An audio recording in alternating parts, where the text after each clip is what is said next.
ইমেজটা না আমি ঠিক ক্লিয়ার চাই না, বুঝলে? এটা তো লোককথা, তারপরে একটু ইতিহাস জড়িয়ে আছে, একটু মিথ রয়েছে, চৈতন্যর মতন ওরকম একটা ক্যারেক্টার, সবটা মিলিয়ে মিশিয়ে যদি একটু ড্রিমি, একটু মিষ্টি হয়।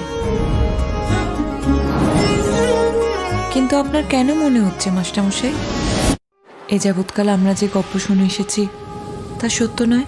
কম্পিত তনুদল গুঞ্জিত বাদল পুঞ্জিত শ্যামল মালা। তিনি একেবারে পুরোপুরি অদৃশ্য হয়ে গেছিলেন, তার নশ্বর মৃতদেহটুকু পর্যন্ত পাওয়া যায়নি। এই জন্যেই আমি স্টেজে ফিরতে চাইনি মাস্টারমশাই। ম্যাজিক কি বারবার হয়?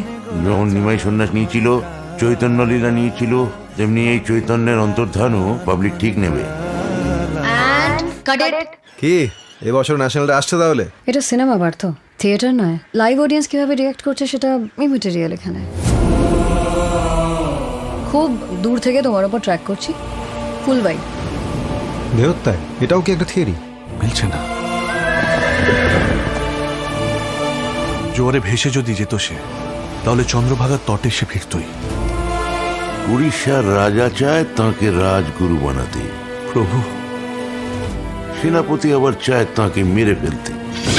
আপনার ওই সচল জগন্নাথ চৈতন্য মহাপ্রভু রাষ্ট্র শত্রু। তুমি এখনো ছবির এন্ডিংই ঠিক করনি? সেই জন্য যেই যেই থিওরিগুলো আমার বিশ্বাসযোগ্য বলে মনে হয় সেগুলো আমরা শুট করে রাখবো, তারপর এডিটে দেখা যাবে।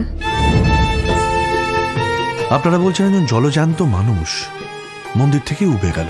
সুপ্রস্তুত হয়ে এসেছি আমি, উত্তর না নিয়ে এখান থেকে যাবো না। Cheers!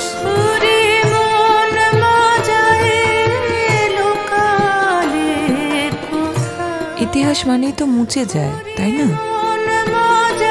তা বলে বেশ্যা ভগবানের ভূমিকায় অভিনয় করবে? আচ্ছা আচ্ছা আচ্ছা আচ্ছা। পার্থ, একটা কথা মনে রাখো, এটা কিন্তু সিনেমা নয়, আর তুমি মহাপ্রভু নও। তুই আমার চৈতন্য বিনোদ, তোকে ছাড়ে থিয়েটার হবে না। তুই উনি সেই যে জগন্নাথ মন্দিরে একা ঢুকলেন আর কোনোদিন বেরোননি। জগন্নাথ,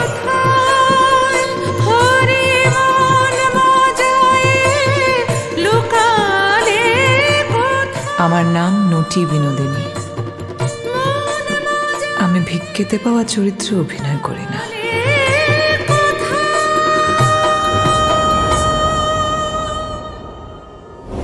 যুদ্ধ কখনো শান্তি এনে দেয় না।